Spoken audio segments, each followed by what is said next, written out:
Why am I back on YouTube, man? What the fuck are you playing at, kid? And my throat hurts. What a terrible time to restart this. Who had this idea? This is just daft. This is just daft.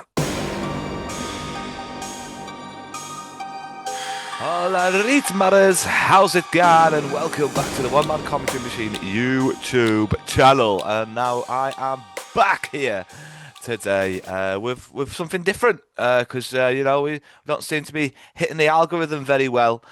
So I'm back with a trendy idea. We're going to be reacting to some crazy conspiracy theories. I've never seen this video before, so I mean, let's just dive in. Let's just dive in and see what they're saying. Berry bushes, missing people theory, refers to a concept proposed by David Paulides, a former police detective and researcher, who has investigated numerous cases of individuals who have mysteriously disappeared in national parks and wilderness areas. Paulides has noted a recurring theme in many of these disappearances: the I know presence the of red berry berries. bushes or berry-picking I've seen them. locations near the site where the person was last seen. He suggests that there may be a connection between these berry bushes and the disappearances, proposing that some unknown entity or force could be using the bushes as a lure or a portal to another dimension. While this theory may seem far-fetched, Paulides points to the unusual circumstances surrounding many of these cases, such as the lack of evidence or tracks left behind, the failure of search dogs to pick up a scent, and the fact that many of the missing individuals seem to vanish without a trace.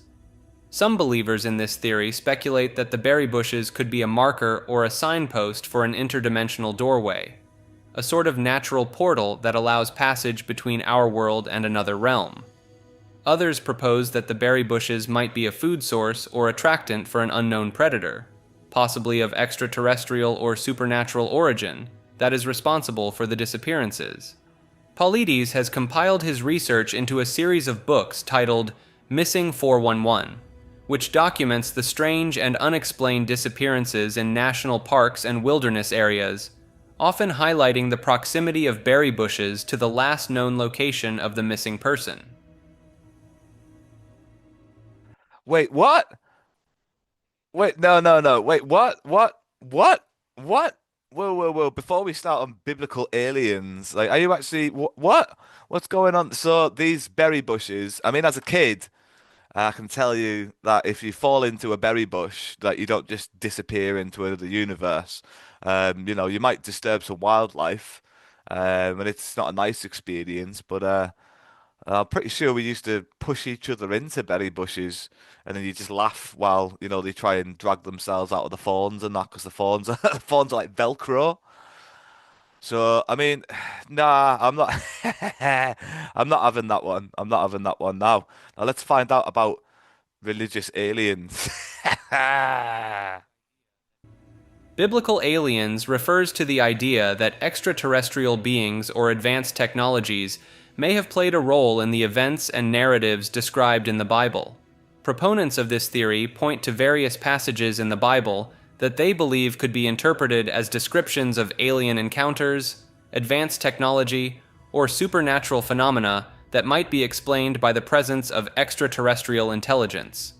For example, some interpret the book of Ezekiel's description of a wheeled vehicle descending from the sky as a possible account of a spacecraft or UFO sighting.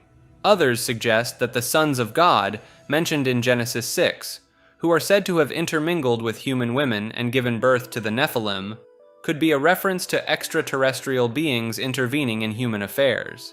The idea of advanced technology in the Bible is also highlighted by those who believe that the Ark was of a the Covenant movie. may have been a powerful technological device, possibly of alien I origin, thought that was just a movie. rather than a purely religious artifact.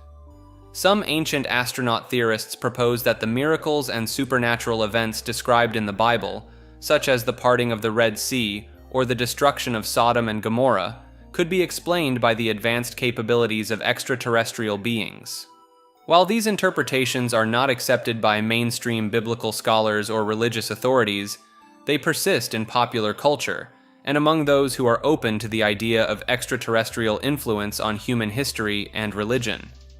The concept of biblical Scientology. aliens has gained traction in recent years, With the popularity of books, documentaries, and television series exploring the topic, such as Erich von Däniken's Chariots of the Gods and the History Channel's Ancient Aliens, believers in biblical aliens often argue that the traditional religious explanations for these events are insufficient, and that a more technologically advanced intelligence could provide a plausible alternative explanation for the seemingly miraculous or supernatural occurrences described in the What? Bible. What? I mean, I'm stopping at that. What? I don't. That one went straight over my head. I'll be honest. That one just went completely straight over my head. I hope it made sense to you. Bicameralism is a concept proposed by psychologist Julian Jaynes in his 1976 book, The Origin of Consciousness in the Breakdown of the Bicameral Mind. Jaynes suggests that ancient humans had a different form of consciousness compared to modern humans, characterized by a bicameral mind in which the brain's hemispheres operated more independently. In this bicameral state, Jaynes proposes that the right hemisphere of the brain generated auditory hallucinations, which were perceived by the left hemisphere as the voices of gods, spirits, or ancestors, guiding the person's actions and decisions.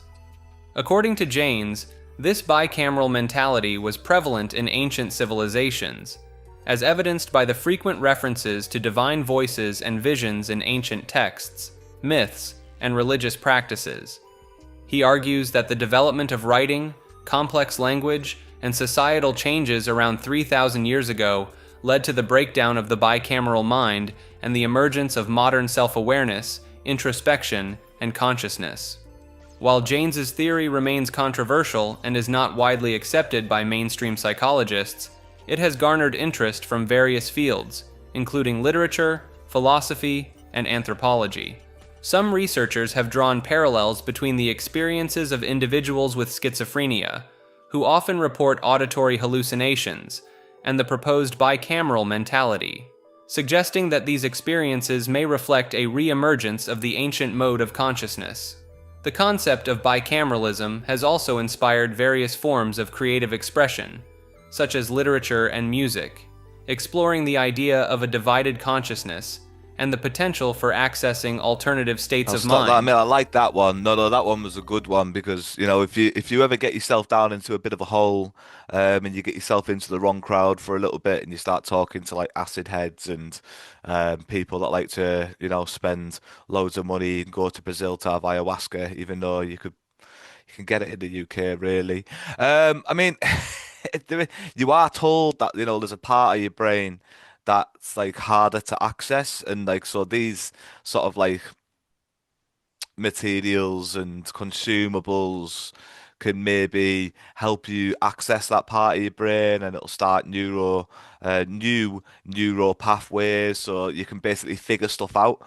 That it might have been bothering you previously because your brain will sort of like restart the pathway, as it were, during that thought process, and so you might be able to think what you think is more clearly, but actually you've actually just gone down a completely different um I mean, for want of a better term, brain path. So I mean, like, not necessarily the brain being cut half in half. I don't think that's necessarily what I believe in. But I would venture to say that there is definitely a part of the brain that isn't accessible without some kind of meditation or consumable help, shall we say. I think that sounds fair. Next one. Bicameral mind hypnosis refers to a controversial theory combining Julian Jaynes' concept of the bicameral mind with modern hypnotic techniques. Proponents argue that hypnosis may access remnants of an ancient consciousness structure where the brain's hemispheres operated more independently. They suggest that trance states induced by hypnosis resemble the proposed bicameral mentality, characterized by heightened suggestibility and dissociation. Some practitioners claim to use hypnosis to temporarily reactivate bicameral consciousness, potentially tapping into intuitive or unconscious mental processes. Anecdotal reports describe hypnotic subjects experiencing voice-like thoughts perceived as external, similar to the divine voices Jaynes attributed to ancient humans. Researchers have noted similarities between hypnotic phenomena and certain symptoms of schizophrenia, both of which some link to bicameral mind processes. Advocates point to the vivid imagery and unconventional thinking often reported during deep hypnosis as evidence of accessing archaic mental structures. While lacking rigorous scientific support, the concept has inspired exploration in fields like consciousness studies, psychotherapy, and creative arts. No, I don't think there's any need to stop anything Some there. theorize that pharmaceutical companies hide cures and vaccines to Pretty profit much from just went over ongoing the treatments. same thing they went over last time. There's a so. perception that these companies prioritize Pharma. financial I've heard gain about over this. public health. The theory gains traction from various sources. One compelling aspect is the history of pharmaceutical companies prioritizing profits over ethical considerations. Instances where drug prices skyrocketed or harmful side effects were downplayed contribute to this skepticism. Additionally, definitely the real. existence of patent laws allowing companies to monopolize treatments further fuels suspicions of manipulation for financial gain. Moreover, whistleblowers from within the industry have come forward, alleging suppression of effective treatments in favor of profitable ones. These elements combine to create a narrative where distrust in pharmaceutical motives is justified, fostering belief in this theory. Yeah, I mean, I believe in that one big time. I definitely believe in that one. It's just the rich and powerful, isn't it? I think at the end of the day, when they when they get too much power, they're just going to continue just repeating, regurgitating whatever it is that they can make profit out of. And I mean, big pharma. There's a lot of money involved in pharmaceuticals.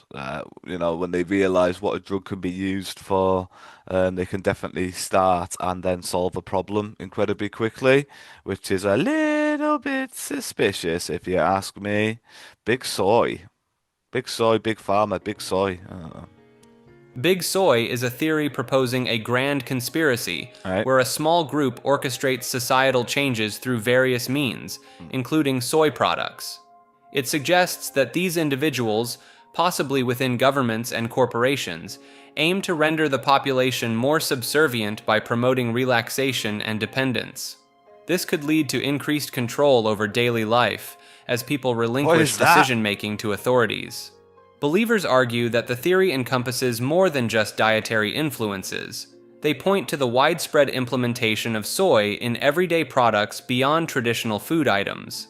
Soy is used in cosmetics, plastics, and even biofuels, which proponents claim further reinforces its purported effects on human behavior. According to this view, the incorporation of soy into various industries serves a dual purpose, allegedly contributing to the physical and psychological effects proponents suggest, while also supporting the theory's claims of a deliberate, multifaceted agenda. Critics of the Big Soy theory argue that while soy's versatile applications are undeniable, attributing nefarious intent to its widespread use lacks empirical support and overlooks the extensive research demonstrating its benefits and safety in diverse applications. They contend that the theory's assertions of covert manipulation through soy products are speculative and unfounded. Despite skepticism, believers point to societal shifts towards passivity and loss of agency as potential indicators of this clandestine manipulation. Some cite the prevalence of soy products in various aspects of daily life as evidence supporting their claims. They argue that these shifts align with the theory's premise that influential entities exploit soy's versatility to exert covert control over societal behavior and decision-making processes. Yeah, that's enough internet for one day, to be honest. I feel like we're going to leave it in a good place though for part two. I've heard of the Blinderberg. I think it's like a group of like wealthy millionaires that do like weird sort of culty stuff. So don't forget to like and subscribe so you can catch up with us when we do part two. Obviously, we're going to be covering at least a little bit of a taster there, the Bilderberg group of some kind. So that'll be quite interesting. And let me know what you think about all the conspiracy theories that we've covered today. Let me know what you think of the big soy theory. I mean, I was on board with Big Pharma. I might not have been able to explain myself incredibly well, but I do definitely think that there's a big factor. Or I believe that Big Pharma is a real conspiracy theory, even though I can't quite get the words out to explain what I think is going on with that one. But I mean, Big Soy, that was nah. we're not doing that. We're not having any of Big Soy, I'm afraid. But if you believe in Big Soy, just let us know what you think about it in the comment section below. Covered a few conspiracy theories today. If this video goes well, of course, we'll be back with some more conspiracy theories, like I've already mentioned. Blinderberg will be coming up very shortly. Don't forget to like and subscribe these videos. Hit that little notification bell so you do not miss out on any of our future videos. Thank you very much for joining us, and bye for now.